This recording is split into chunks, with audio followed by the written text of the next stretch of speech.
1.2 की शुरुआत। तो दोस्तों देखिए, सबसे पहला क्वेश्चन क्या है कि निम्नलिखित संख्याओं को अभाज्य गुणनखंडों के रूप में व्यक्त कीजिए। कौन से? अभाज्य गुणनखंड। यानी अभाज्य संख्या वो होती है जिसको केवल एक से या उसी संख्या से भाग दिया जा सके। यानी स्टार्ट होती है ये 2, 3, 5, 7 से, है ना। 2 भी एक अभाज्य संख्या, ये आपको ध्यान रखना है ना। दोस्तों ये वीडियोस नए सेशन 2022 के लिए है, तो अगर आप नए सेशन में आ चुके हैं तो आपके लिए बहुत यूजफुल।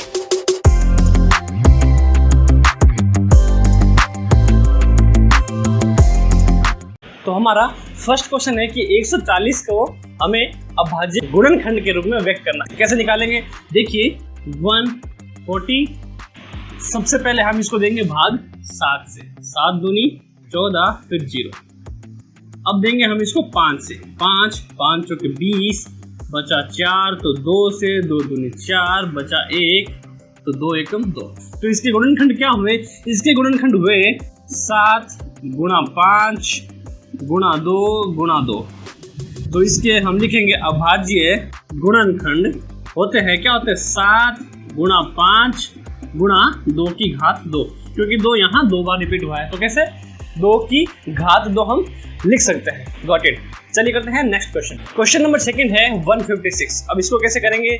देखिए सबसे पहले करेंगे हम 13 से भाग, तो जाता है 13 एकम 13, बचा 2 26, तो 13 दूनी 26। फिर देंगे 3 से।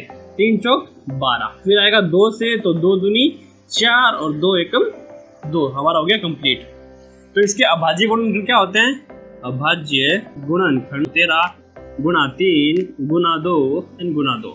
तो इसका अभाज्य गुणनखंड हो जाएंगे 13 गुणा 3 गुणा 2 का स्क्वायर। ये आपका हो जाएगा आंसर। नेक्स्ट क्वेश्चन नंबर 3 है 3825। देखिए अगर आपको यहाँ डिवाइड करना नहीं आता तो आप बिल्कुल इसको ऐसे भी कर सकते हो। जैसे सबसे पहले देखो 38 25 है, तो मैं 17 का डिवाइड दूंगा सबसे पहले, है ना। देंगे 38 25, भाग दिया 17 का, तो 17 दूनी 34 का बचा 4 42। अब देखो 17 तो 51 होता है, तो क्या हो जाएगा? 17 दूनी 34, फिर से बचा 8 5, तो 17 5 से 85 85, है ना।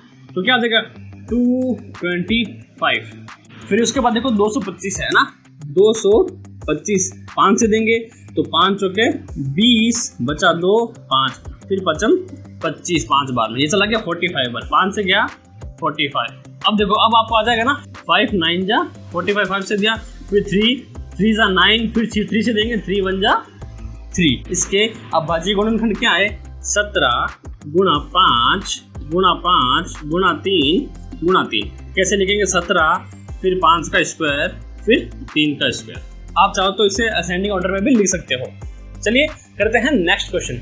क्वेश्चन नंबर 4 है 5005। इसमें भी कैलकुलेशन लंबी होगी, तो आप ऐसे कर सकते हो। 5005 को हम डिवाइड करेंगे 13 से।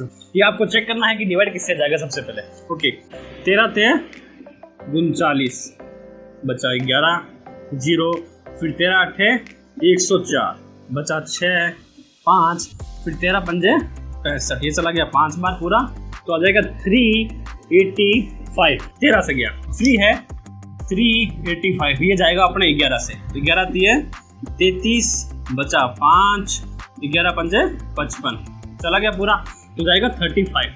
ये गया 11 से 35 बार। अब देखो 35 आ गया, तो चला गया 7 से, चला गया 7 पंजे 35, फिर 5 आ गया 5 1 5, हो गया कंप्लीट। इसके अभाज्य गुणनखंड 13 11 7 और 5, ये आपका आंसर। नेक्स्ट क्वेश्चन है 7429। इसको भी हम डिवाइड से करेंगे। तो दोस्तों स्टार्ट करने से पहले अगर आपको हमारे वीडियोस अच्छे लगते हैं, आप चैनल पर नए हो, तो आप हमारे चैनल को सब्सक्राइब करें, प्लीज हमें सपोर्ट करें और हमें सब्सक्राइब जरूर करें। चलिए करते हैं।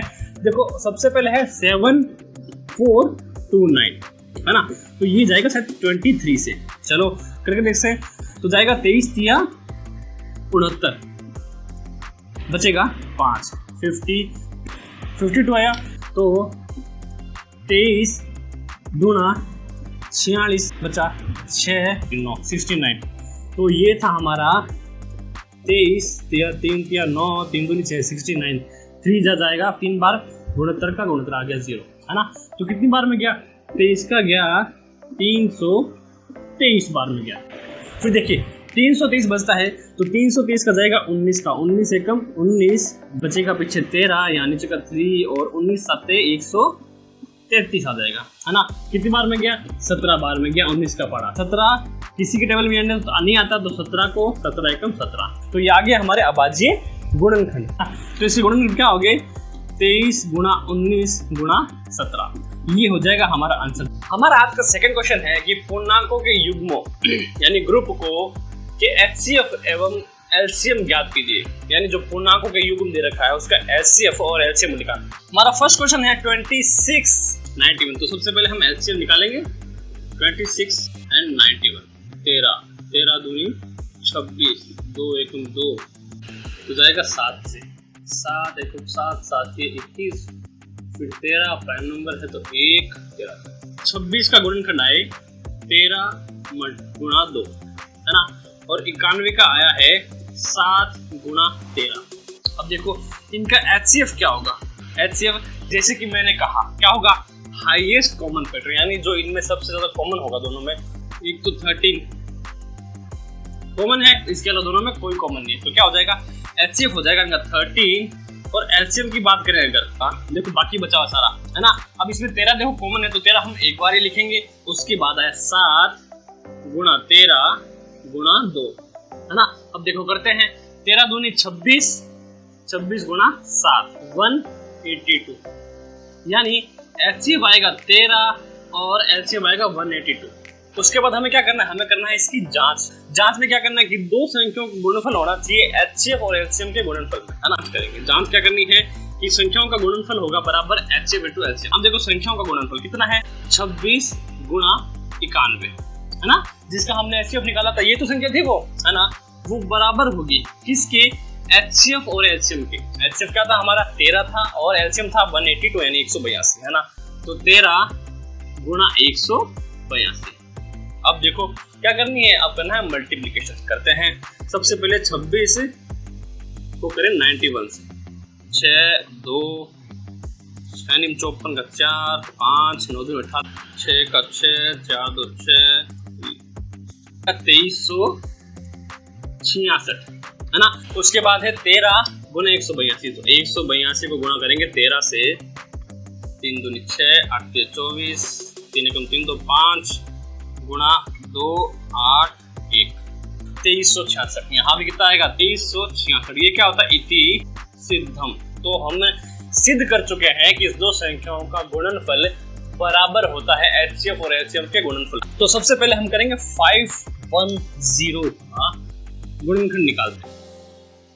देखिए सबसे पहले जाएगा 5 से, तो 5 51 आता है 10 बार में, बचेगा 5 दूनी 10 102। अब देखो पीछे 2 है यानी कि 2 से जाएगा।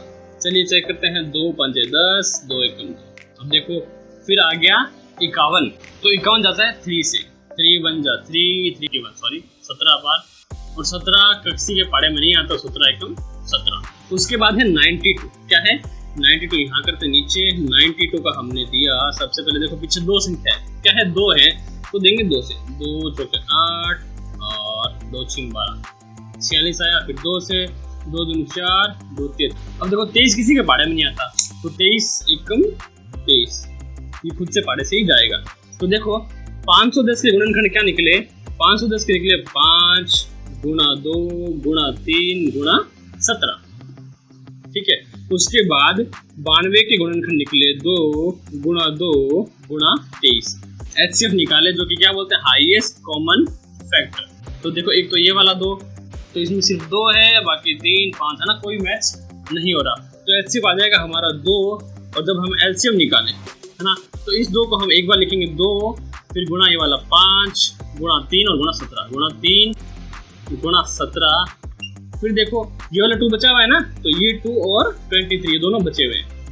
देखो एचसीएफ आया हमारा 2 और एलसीएम हमें गुणा निकालना है। 5 को 2 से किया 5 दूनी 10, फिर 10 को 3 से किया 10 किया 30, है ना। 30 को 2 से किया 30 दूनी 60, क्या है 60 आया। फिर पीछे बचा 17 और 23, 10 20 गुणा 23, देखो कुछ 0 है तो आ जाएगा 23 40, ये आ जाएगा हमारा सिर्फ एलसीएम। देखो एचसीएफ और एलसीएम हमने निकाला। हमें क्या करना है? दोनों संख्याओं का गुणनफल क्या है संख्या पहली कौन सी n1 इंटू दूसरी संख्या कौन सी n2 है ना। n मतलब नंबर से रिप्रेजेंट कर रहा हूँ कि पहला नंबर और दूसरा नंबर गुणा बराबर है HCF इंटू LCM है ना, शॉर्ट फॉर्म में लिख दिया। अब पहला नंबर कौन सा है 510 510, सेकंड कौन सा 92 इज इक्वल टू HCF क्या हमारा 2 इंटू 2340। हमारा आंसर क्या आ जाएगा 46920। करते हैं हम मल्टीप्लाई, क्या गया 2 से 0 से 0, 6 दूनी 12 का 2, हाथ से लगी 1, 4 दूनी 8 का 1 9, 3 दूनी 6 और 2 दूनी 4, कितना 46920। क्या हुआ इतनी सिद्धम 336 को करेंगे हम, देखो 6 से पीछे यानी 2 से चला जाएगा। चलिए करते हैं 2 1 जा 2, तो 2 एकम 2, फिर 2 छिंग 12, 2 8 16, 168 बार गया। फिर 2 से जाएगा क्या 2 8 16 और 2 चौके 8, 84 आया। फिर जाएगा 2 से 2 चौके 8, 2 दूनी 4 42, फिर से 2 बार 2 दूनी 4, 2 एकम 2, अब जाएगा 3 से, तो 3 7 21, 7 के बारे में सिर्फ 7 आता तो 1, तो हमारे 336 के गुणनखंड क्या हो गए गुणन। फिर है 54 का यहीं पास में निकाल लेता हूँ, अगर आपको दिख रहा है तो इनफ है। 54 का जो गुणनखंड है ना, गुणनखंड है वो है 2 गुणा 3 गुणा 3 गुणा 3। सबसे पहले हम निकालेंगे HCF हाईएस्ट कॉमन फैक्टर है ना, ये याद रखना इतना सा। 2 सेम है, उसके बाद 1 3 सेम है, बस 2 गुणा 3 यानी कि 6। अब करते हैं एलसीएम वाली बात है ना, तो एलसीएम वाली बात सबसे पहले इसको लेंगे, इस 2 को कॉमन है जो, फिर इस वाले को लेते हैं 2, फिर गुणा 2, फिर गुणा 2, फिर गुणा 3 गुणा 7। अब देखो अब लेते हैं इस लाइन में, इसमें हमने कॉमन था ये ले लिया, तो इसलिए इस 3 को लेंगे 3 गुणा 3 फिर गुणा 3, एलसीएम आया हमारा 30 24 है ना। हमें क्या करना है कि दो संख्याओं का गुणनफल यानी कि जो नंबर 1 है गुणा नंबर 2 है बराबर होगा HCF गुणा LCM के, है ना। ये तो कहना चाहता है ये, तो हमारा नंबर 1 क्या है 336 गुणा 54, फिर बराबर है 6 गुणा 30 24, 18144 आया हमारा, है ना। अब देखो अब हमें ये वाला चेक करना, तो ये वाला इस तरफ कर लेते हैं, 18144 बराबर है ना। ये क्या हो गया हमारा इति सिद्धम, क्या हो जाएगा इति सिद्धम। हमें क्या करना है, हमें HCF ज्ञात करना। सबसे पहले संख्या क्या है 12 15 और 21, है ना। देखो आपके सामने करते हैं 12 15 और 21 के HCF ज्ञात। सबसे पहले 2 से जाएगा 2 छिंग 12, फिर 2 3 6, फिर 3 1 3, उसके बाद 15 की बारी, क्या है 3 5 15, फिर 5 1 5, फिर 21 की बारी 21, तो 7 या 21, फिर 3 1 3। अब देखो इनके गुणनखंड क्या है वो हम नीचे लिखते हैं। अब देखो सबसे पहले 12 के गुणनखंड है 2 गुणा 3, फिर आए 15 के गुणनखंड आए 3 गुणा 5, फिर आए 21 के गुणनखंड क्या है 7 गुणा 3। HCF की बात करें, मैंने बताया था HCF आपको क्या होता है हाईएस्ट कॉमन फैक्टर। अब देखो इसमें हाईएस्ट कॉमन क्या है, तो देखो 3 आ रहा है तीनों में क्या है, तीनों में 3 कॉमन है। अब एक बात यहाँ नोटिस करने वाली है कि अगर हमें सिर्फ 2 संख्या दी होती है ना, अगर हमें 2 संख्या दी होती तो हम सिर्फ 2 में ही चेक करते, हम तीसरी में चेक नहीं करते, है ना। तो अगर हमें 3 नंबर यानी 3 नंबर एक साथ दिए गए हैं तो हमें तीनों में मैच करना जरूरी है, ये बात आपको नोटिस करनी है ना। तो उसके बाद ये लिए, है ना, तो HCF आ जाएगा हमारा 3।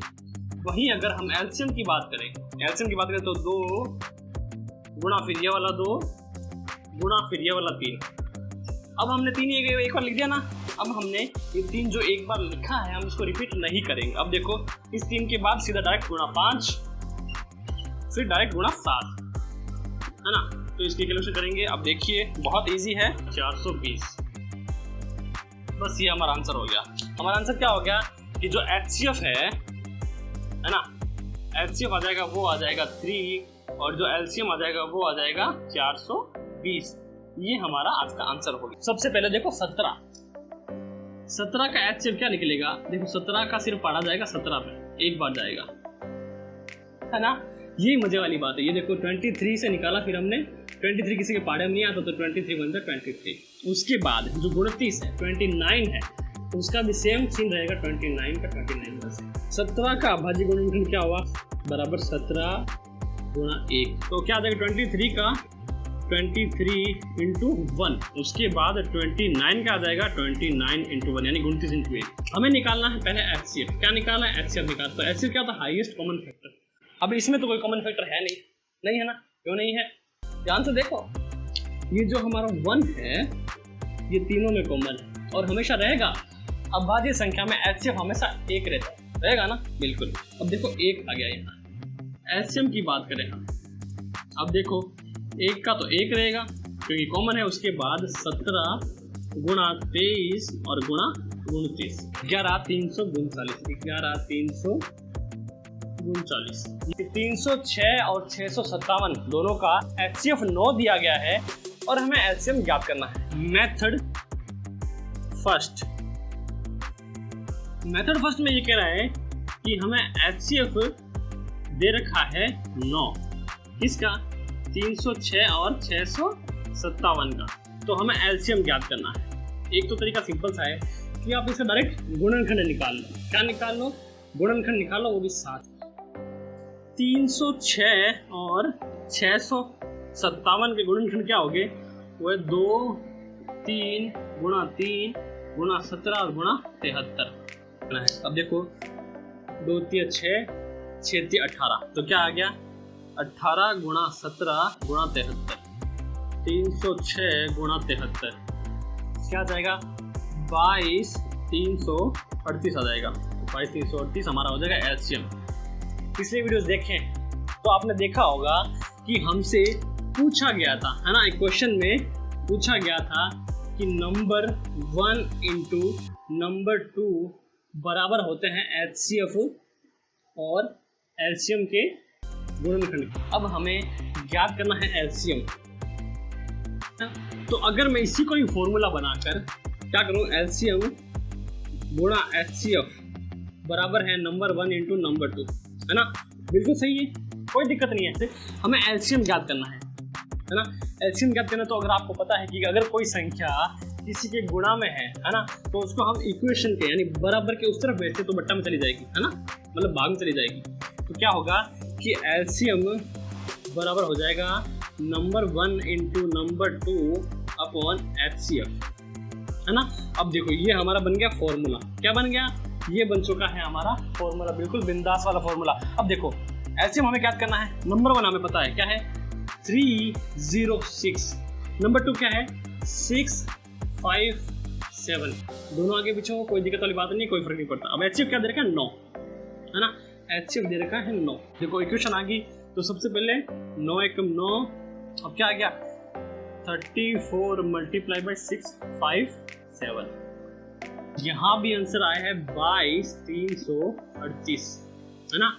सेम आंसर है। हमें चेक करना है कि कोई भी प्राकृतिक संख्या, है ना, प्राकृतिक संख्या जिसको हम n से डिनोट करेंगे, क्या वो 0 पर समाप्त यानी 0 एंडिंग हो सकती है? हमें चेक करना है। तो देखिए, सबसे पहले आपको मैंने बता रखा है कि नेचुरल नंबर यानी प्राकृतिक संख्या कौन सी होती है। ज़्यादा बड़ा नहीं चलेंगे, छोटा चलेंगे। 1 से लेकर 9 तक जितने भी नंबर होते हैं वो सारे प्राकृतिक यानी नेचुरल नंबर होते हैं, है ना? अब इसने कहा है कि प्राकृतिक संख्या n के लिए, n कोई भी संख्या हो सकती है। तो चलिए हम लेते हैं 6। हम एक नहीं, हम 2-3 संख्या लेंगे। हम लेंगे 6 ले लेते हैं, 8 ले लेते हैं और 9 ले लेते हैं, है ना? अब हमें चेक करना है कि कोई भी प्राकृतिक संख्या जिसको हम n से डिनोट करेंगे तो क्या वो 0 एंडिंग हो सकती है ना? तो माना ये 6n है, 8n है और ये 9n यानी नेचुरल नंबर है। तो इसका हम अभाज्य गुणनखंड निकालेंगे। 6 का निकाला तो 2 3 6, फिर 3 एकम 3, ठीक है। उसके बाद 8 का निकालेंगे। 8 का क्या है? 2 चौके 8, 2 दूनी 4 और 2 एकम 2। उसके बाद 9 का 3 तिया 9, है ना? अब देखो इंपॉर्टेंट तो हमें 6n ही करना है, पर मैंने बताया है आपको कि कोई भी प्राकृतिक संख्या आप इनमें से कुछ भी ले सकते हो। हमने लिया है 6n लेते हैं हम, है ना? तो क्या है 6n के अभाज्य गुणनखंड क्या है? 2 गुणा 3, 3 दूनी 6 होते हैं। अब देखो, अब हमें यहाँ एक लाइन लिखनी है। अब जीरो एंडिंग थोड़ी पाएगी, है ना। कोई भी अभाज्य गुणनखंड, देखो 2 दूनी 4 और 4 दूनी 8, 8 कोई भी नंबर जीरो एंडिंग नहीं है। बस हमारा सवाल हो गया। उससे पहले हमें एक लाइन लिखनी है। हमें लिखना है, जब भी कोई प्राकृतिक संख्या 0 पर समाप्त होती है तो उसके अभाज्य गुणनखंड 2 गुणा 5 के प्रकार का होता है। अब यह मैंने क्या है, 2 गुणा 5, 2 गुणा 5 यानी कि 2 गुणा 5 बराबर 10, है ना। ये क्या है, ये जीरो एंडिंग नंबर है। क्या है, जीरो एंडिंग नंबर है। और कोई भी प्राकृतिक संख्या 1 से लेकर 9 तक जीरो एंडिंग नहीं होती, है ना। तो उसके लिए क्या चाहिए, यानी जब भी कोई प्राकृतिक संख्या 0 पर एंड होएगी, है ना, जब भी कोई भी प्राकृतिक संख्या 0 पर एंड होती है या फिर होती है, तो उसके लिए अभाज्य गुणनखंड कम से कम 2 गुणा 5 या फिर 5 गुणा 2 के प्रकार का होना चाहिए। क्या होना चाहिए, या तो 2 गुणा 5 होना चाहिए या फिर 5 गुणा 2 के प्रकार का होना चाहिए। तभी, सिर्फ तभी कोई संख्या 0 पर एंडिंग हो सकती है, वरना नहीं होगी। सबसे पहले देखो, हमारे पास 2 पद दे रखे हैं ना, पद ए और पद बी। तो मैं क्या करता हूँ, एज्यूम करता हूँ कि माना, यहां से लिखते हैं कि माना ए बराबर होगा किसके, कि 7 गुणा 11 गुणा 13 और प्लस का 13। सिंपल सी इक्वेशन है। अब देखो, इक्वेशन करते हैं हम सॉल्व। कैसे करेंगे, अब देखो मेरे को इक्वेशन लग रही है, तो इसमें 2 बार 13 है ना, 2 बार 13 आया हुआ है। तो मैं एक 13 को ले लेता हूँ कॉमन। क्या लेता हूँ, कॉमन ले लेता हूँ। तो मैंने कॉमन लिया, ये रहा मेरा 13, फिर 7 का 7 गुणा 11, 13 जो कि मैं कॉमन ले चुका हूँ, कुछ नहीं आएगा, और प्लस का 1 क्योंकि मैंने 13 कॉमन लिया है। सिंपल सी बात है, 13 का 13 बड़ा रहेगा बार, 7 को 11 से गुणा करेंगे तो 77 आएगा, 77 और प्लस 1 आया 78। क्या आएगा, 13 गुणा 78। अब देखो, जैसे ही 78 आता है ना, देखो एक है ना, हमें क्या है, भाज्य संख्या है, व्याख्या करनी है। अगर ये अभाज्य संख्या होती तो अभाज्य संख्या का नियम क्या है कि अभाज्य संख्या वो संख्या होगी जिसका गुणनखंड या तो 1 हो या फिर वो संख्या स्वयं हो, है ना। यानी अभाज्य संख्या अगर 13 है, जैसे कि 13 अभाज्य संख्या है, तो इसका गुणनखंड क्या होगा, इसका गुणनखंड या तो 1 होगा या फिर 13 जो कि स्वयं संख्या है। पर यहाँ 78 कितना, 78। अगर हम 78 के गुणनखंड निकालने बैठेंगे तो देखो, सबसे पहले दिया 2 से, तो 2 दिया 6, 2 × 18, फिर 3 एकम 3, 3 × 9 और फिर 13। तो 78 के गुणनखंड क्या है, 2 गुणा 3 गुणा 13। ये देखो, इतने गुणनखंड हैं। यानी जब भी किसी संख्या से 2 से ज्यादा गुणनखंड हो, है ना, तो वो संख्या भाज्य संख्या होगी। अब भाज्य संख्या तो हम लिखेंगे कि अतः, ये आपको कॉपी में लिखना है कि अतः यह एक भाज्य संख्या है, क्योंकि भाज्य संख्या के गुणनखंड 2 से अधिक है। क्या है, 2 से अधिक है, क्योंकि देखो अभाज्य संख्या के गुणनखंड 1 होगा या फिर वो स्वयं संख्या होगी, यानी 1 माना जाएगा, है ना। तो यहाँ क्या है, यहाँ 2 से ज्यादा या फिर 1 से ज्यादा भी गुणनखंड है। 13 का अलग है और इसका 78 का 3 गुणनखंड है ना। तो ये संख्या एक भाज्य संख्या है। बिल्कुल वैसे ही इसका हमें पद बी का करना है। क्वेश्चन कह रहा है कि एक गोल वृत्ताकार खेल का मैदान है। इस खेल के मैदान में एक तो रवि है हमारा और एक सोनिया है। जो सोनिया है वो इस पूरे को एक चक्कर करने में 18 मिनट का समय लेती है, और जो ये रवि है ये लेता है भाई साहब 12 मिनट का समय। तो हमें ये बताना है कि मान लो इन्होंने इस स्थान से शुरू किया था, एक ही समय में एक ही जगह से शुरू किया, तो कितने समय बाद यानी कितने टाइम बाद ये दोनों वापस यहीं मिलेंगे। अब देखो ध्यान से देखना, इन दोनों का समय भागने का अलग अलग है। यानी ये 18 मिनट में पूरा चक्कर करती है सोनिया और रवि कर लेते हैं सिर्फ 12 मिनट। तो हमें ज्ञात करना है कितने समय बाद ये दोनों एक पॉइंट पर यानी इसी पॉइंट पर मिलेंगे। तो चलिए शुरू करते हैं। जो सोनिया है एक चक्कर पूरा करने में 18 मिनट लेती है, वहीं जो रवि है अपना वो एक चक्कर पूरा करने में 12 मिनट लेता है। अब हम इसके गुणनखंड निकालेंगे। कैसे? एक 18 का निकालेंगे सबसे पहले कि 2 निम 18, फिर 3 तिया 9 और 3 एकम 3। 18 के हुए 2 गुणा 3 गुणा 3। उसके बाद 12 मिनट है ना, तो इसके गुणनखंड निकालेंगे हम। 2 छिंग 12, 2 तिया 6 और 3 एकम 3। तो 12 के गुणनखंड क्या हो गया? 2 गुणा 3।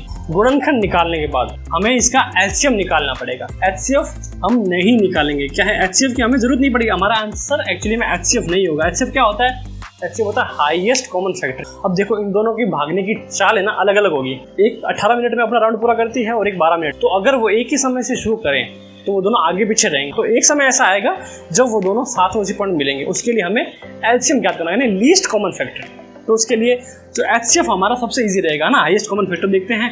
कॉमन क्या है? सबसे पहले 2 कॉमन आ जाएगा, उसके बाद 3 कॉमन आ जाएगा। तो कॉमन आया 2 गुणा 3, यानी एचसीएफ होगा हमारा 6। इसके बाद पिछले सवालों में है ना, अगर आपने सवाल अभी तक नहीं देखा है तो प्लीज जाके पिछले क्वेश्चन में विजिट करो, तभी आपको ये मेथड समझ में आएगा। तो पिछले क्वेश्चन में हमने कहा गया था कि जो नंबर 1 है गुणा नंबर 2 बराबर होगा एलसीएफ और एलसीएम के गुणनखंड के बराबर होगा ना। बिल्कुल हाँ, हमने पिछले क्वेश्चन में हमें कहा था कि नंबर 1 इंटू नंबर 2 बराबर होगा एचसीएफ और एलसीएम के गुणनखंड। नंबर 1 क्या दे रखा है? 18 दे रखा है। नंबर 2 क्या दे रखा है? 12 दे रखा है। और हमने अभी क्या निकाला है? एचसीएफ निकाला है। तो एचसीएफ निकाला है, हमें एलसीएम निकालना है। तो इसको अगर मैं यूं लिख दूं, एलसीएम बराबर 18 गुणा 12। अब देखो ये गुणा में ना, तो इसके नीचे इस तरफ आएगा तो बट्टा में आ जाएगा 6। तो 6 कम 6, 6 दूनी 12। तो 18 गुणा 2 आ जाएगा 36। इसका मतलब क्या हो गया कि दोनों को एक स्थान पर मिलने में 36 मिनट का समय लगेगा। तो ये था आज का हमारा क्वेश्चन। आपको क्वेश्चन कैसा लगा कमेंट करके जरूर बताएं। और अगर आप हमारे चैनल पर नए हो तो सब्सक्राइब कीजिए और हमारे वीडियोस को लाइक, कमेंट और शेयर करना बिल्कुल ना भूलें। Bye bye, take care, see you letter.